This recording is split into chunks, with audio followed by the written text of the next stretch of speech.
हीरे की खान। अफ्रीका महाद्वीप में हीरो की कई खानों की खोज हो चुकी थी, जहां से बहुत से हीरे मिले हुए थे। वहां के एक गांव में रहने वाला किसान अक्सर उन लोगों की कहानियां सुना करता था जिन्होंने हीरो की खान खोजकर अच्छे पैसे कमाए और अमीर बन गए। वह भी हीरो की खान खोजकर अमीर बनना चाहता था। एक दिन अमीर बनने के सपने को साकार करने के लिए उसने अपना खेत बेच दिया और हीरो की खान की खोज में निकल पड़ा। अफ्रीका के लगभग सभी जगहों पर उसने छान मारा। उसके बाद भी उसे हीरो का कुछ भी अता पता नहीं चला। समय गुजरने के साथ उसका मनोबल धीरे धीरे गिरने लगा। उसने अपना अमीर बनने का सपना टूटता दिखाई देने लगा। वह इतना हताश हो गया कि उसके जीने की तमन्ना ही समाप्त हो गई और एक दिन उसने नदी में कूदकर अपनी जान दे दी। इस दौरान दूसरा किसान, जिसने पहले किसान से उसका खेत खरीदा था, एक दिन उसी खेत के मध्य बहती छोटी नदी पर गया। सहसा उसे नदी के पानी में से इंद्रधनुषी प्रकाश फूटता दिखाई पड़ा। उसने ध्यान से देखा तो पाया कि नदी के किनारे एक पत्थर पर सूर्य की किरणें पड़ने से वह चमक रहा था। किसान ने झुककर वह पत्थर उठा लिया और घर ले आया। वह एक खूबसूरत पत्थर था। उसने सोचा कि यह सजावट के काम आएगा और उसने उसे घर पर ही सजा लिया। कई दिनों तक वह पत्थर उसके घर पर सजा रहा। एक दिन उसके घर उसका मित्र आया। उसने जब वह पत्थर देखा तो वह हैरान रह गया।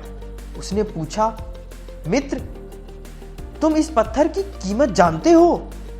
किसान ने जवाब दिया, नहीं मित्र, मेरे ख्याल से ये हीरा है, शायद अब तक खोजे गए हीरो में से सबसे बड़ा हीरा। किसान के मित्र ने बोला।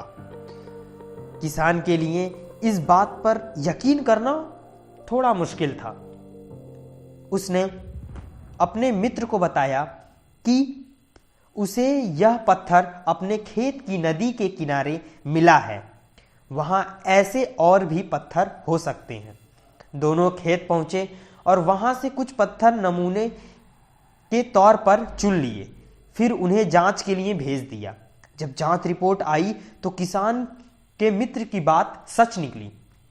वह पत्थर हीरे ही थे। उस खेत के हीरों का भंडार था। वह उस समय तक खोजी गई सबसे कीमती हीरे की खादान थी। उसका खादान का नाम किम्बरले डायमंड माइंस है। दूसरा किसान उस खादान के वजह से माला माल हो गया। पहला किसान अफ्रीका में दर दर भटका और अंत में जान दे दी, जबकि हीरे की खान उसके अपने खेत में ही उसके कदमों तले थी। तो दोस्तों, इससे हमें यह सीख मिलती है कि हीरे पहले किसान के कदमों तले ही थे, लेकिन वह उन्हें पहचान नहीं पाया और उनकी खोज में भटकता रहा। ठीक वैसे ही हम भी सफलता प्राप्ति के लिए अच्छे अवसरों की तलाश में भटकते रहते हैं। हम उन अवसरों को पहचान ही नहीं पाते या पहचानकर भी महत्व नहीं देते जो हमारे आसपास ही छुपे रहते हैं। जीवन में सफल होना है तो आवश्यकता है कि बुद्धिमानी और परख से उन अवसरों को पहचानने की और धैर्य से कार्य करने की सफलता निश्चित करें। धन्यवाद।